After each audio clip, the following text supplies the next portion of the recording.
बिस्मिल्लाहिर्रहमानिर्रहीम। अस्सलाम वालेकुम रहमतुल्लाहि व बरकातुहू। मौत का दिन सबसे सख्त दिन है। मौत किस तरह से आती है पता है? फरमाया गया, जैसे रेशम के कपड़े को कांटों की झाड़ी पर डाल दो और कपड़ा खींचो, कपड़े के तार तार निकलते जाएंगे। फरमाया गया, मलकुल मौत रूह निकालने के लिए जब आते हैं तो इसी तरह से रूह निकालते रहते हैं, उंगलियों से पैरों की उंगलियों तक, हाथों की अंगुलियों से, नाखूनों से रूह निकलती आती है। एक एक जोर से रूह निकलती है, यहाँ तक कि नाक तक उसको खींच करके लाया जाता है। और कुरान में अल्लाह फरमाता है, तुम अगर देखोगे कि रूह कैसे निकाली जा रही है। फरिश्ते आते हैं, पीठ पर पीछे मारते हैं, जोर जोर से मारते हैं और पेशानियों पर मारते हैं और ये कहते हैं, निकल जाओ रूह। अल्लाह फरमाता है, तुम अगर देखोगे कि फरिश्ते किस तरह रूह निकालते हैं तो कांप कर रह जाओगे। मार मार करके रूह को निकाला जाता है। और ये छोटा सा वक्त नहीं है, इधर झटका लगा इधर मौत हो गई। लंबा प्रोसेस है, उसे जो गुजरता है वही बता सकता है। बाज लोगों को ऐसा लगता है, जहर खा लिया अभी मौत हो गई, सुसाइड कर लिया अभी मौत हो गई। इतनी आसानी से नहीं आती, लंबा प्रोसेस है। मौत से पहले फरिश्ते आ जाते हैं।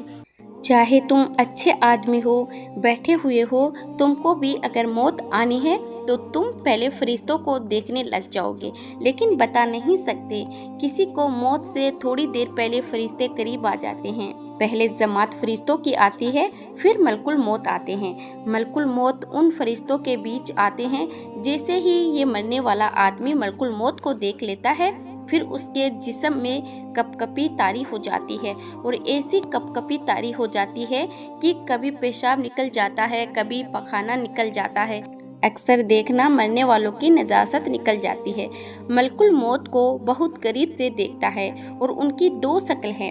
एक बहुत भयानक शक्ल है, उसको देखना ही अजाब है, और एक बहुत खूबसूरत शक्ल है, उनको देखना ही रहमत है।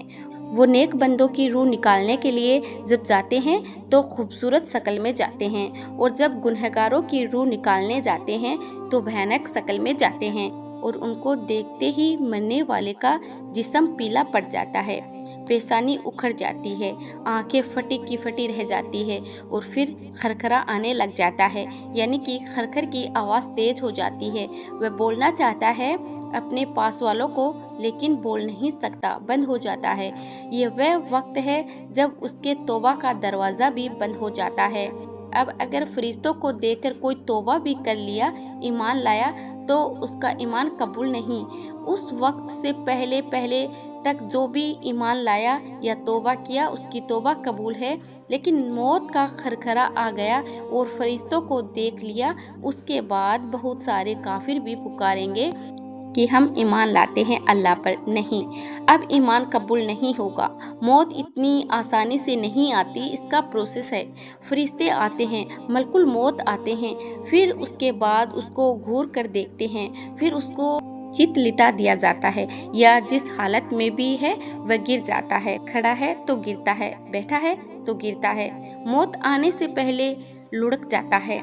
ये ज़रूरी भी नहीं है क्या आज मैं अपने आप को संभाल कर बैठी हूँ, अगर मेरी मौत आनी है इसी कुर्सी से गिर जाऊंगी, इसी जगह से हम गिर जाएं। और उसके बाद मलकुल मौत रूह खींचना शुरू करते हैं, पैरों के नाखूनों से लेकर हाथों के नाखूनों से लेकर उसके जिस्म के हर हिस्से से लेकर नाक तक खींचते हुए लाते हैं। और उसके बाद जब पूरी रूह निकल जाती है, वह लेकर के चलते रहते हैं और मुर्दा उनको जाते हुए देखता रहता है। आंखें सबसे लास्ट में खुली है, किसी भी मरने वाले की आंखें बंद नहीं रहती, खुली रहती है, वह देखता रहता है।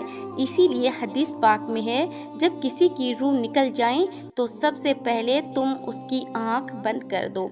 हमें बंद करना होता है, और उसके बाद मुंह भी खुला रह जाता है, मुंह ओपन रह जाता है। फरमाया गया, मुंह को दबाकर बंद कर दो।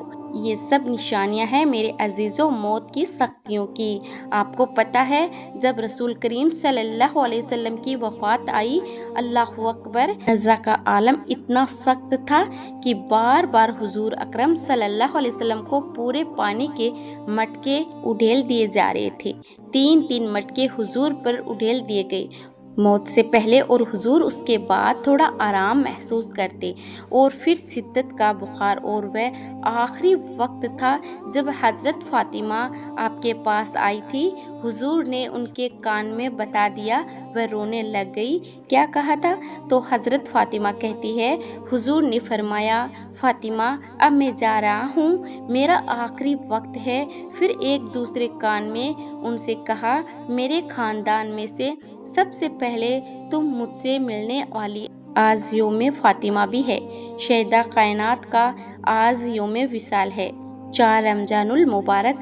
تو رسول کریم صلی اللہ علیہ وسلم حضرت عائشہ صدیقہ کے سینے سے سر لگا کر لیٹے ہوئے تھے۔ حضرت عائشہ فرماتے ہیں، سنو، مجھے پتہ ہی نہیں تھا۔ حضور حضرت عائشہ سے زیادہ محبت کرتے تھے، اسی لیے آخر وقت میں حضرت عائشہ کے حجرے میں رہنے لگے، باقی دوسری بیویوں کے نہیں جاتے۔ حضرت عائشہ کہتی، میں حضور اکرم صلی اللہ علیہ وسلم کو کبھی مسواک دے رہی، کبھی پانی کے چھڑکاؤ کر رہی۔ تھوڑی دیر کے بعد حضور اکرم صلی اللہ علیہ وسلم لیٹے اسی طرح رہ گئی۔ حضرت عائشہ کہتی ہے، میرے سینے پر حضور کا سر تھا، وہ اتنا بھاری ہو گیا، مجھے لگتا تھا کہ میری پسلیاں ٹوٹ جائے گی۔ یہ حضرت عائشہ کہتی ہے، مجھے ایسا لگتا تھا کہ میری پسلیاں ٹوٹ جائے گی۔ ہوا کیا تھا؟ حضرت عائشہ فرماتی ہے، دروازے پر جبرائیل امین آئے، روح نکالنے سے پہلے کی بات ہے۔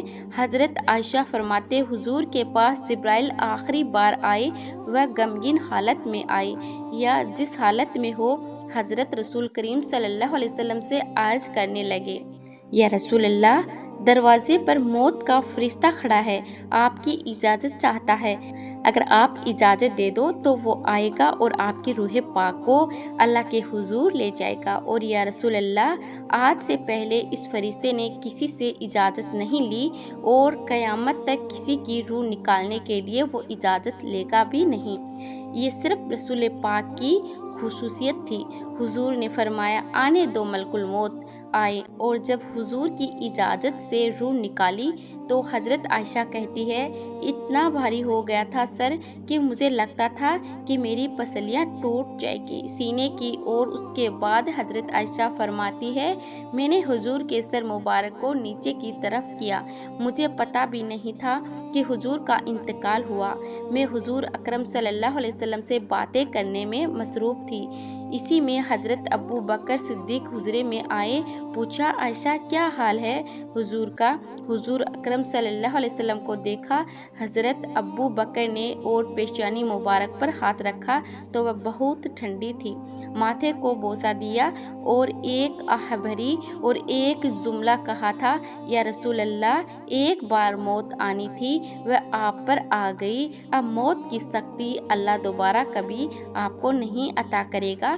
موت کی سختی، کیونکہ حضور کو انہوں نے دیکھا تھا، کئی دنوں سے تکلیف تھی، 13 دن تک حضور پاک صلی اللہ علیہ وسلم کو تکلیف تھی۔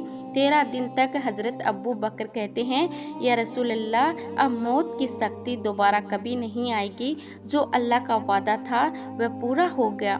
پورا کھل کر کہ رو بھی نہیں پا رہے تھے ابو بکر صدیق، اور اپنے اندر دبا بھی نہیں پا رہے تھے۔ موت کی سختی انہوں نے دیکھا اور اس کے بعد کہا، اے عائشہ، کیا دیکھ رہی ہو؟ اللہ کے رسول ہم سے رخصت ہو چکے ہیں۔ پھر انہوں نے آ کر مسجد میں اعلان کیا، اے لوگو، اللہ کے نبی کا انتقال ہو چکا ہے۔ اب مجھے یہاں یہ بتانا ہے، اگر موت سے کوئی بچ سکتا تھا تو سب سے پہلا نمبر تو رسول اللہ کا ہونا چاہیے تھا، کیونکہ اللہ کے سب سے محبوب نبی وہی ہیں۔ جب رسول پاک صلی اللہ علیہ وسلم کو بھی موت آئی तो मियाँ हमारा और तुम्हारा शुमार नहीं, चाहे 100 साल जिंदगी मिल जाए लेकिन मरना ज़रूरी है। बहरहाल ये बातें बड़ी तवील हो जाएगी। मौत का तस्करा इसीलिए मैं ज़्यादा करती हूँ कि हदीस पाक में मोमिनों को ये तस्करा करो ताकि उनको गुनाहों से नफ़रत पैदा हो जाए और आखिरत के सफ़र की तैयारी शुरू करें। अल्लाह करीम हम सब को दुनियावी खुराफात से महफूज फरमाएं, दुनिया की लज्जतों से और ये फ़ानी खुराफात में मुब्तला होकर आखिरत भूलने से अल्लाह हमारी हिफाजत फरमाए। मौला करीम जब हमारी मौत आने को हो तो हमारी ज़ुबान पर कलमा तैयब जारी फरमा दे। रब्बे जुल जलाल मौत से पहले तेरे हबीब पाक के चेहरे की ज़ियारत नसीब फरमा। तो मेरे प्यारे नाजरीन, उम्मीद करती हूँ कि आपको ये वीडियो ज़रूर पसंद आई होगी। अगर पसंद आई है तो इसे दिल से लाइक करें और इस वीडियो को ज़्यादा से ज़्यादा शेयर करें। क्या पता इस वीडियो के ज़रिए अपने तमाम मुसलमान भाई बहन गुनाहों को छोड़कर अल्लाह की तरफ लौट आएं, अल्लाह ताला की खूब इबादत करें और गुनाहों से बच जाए।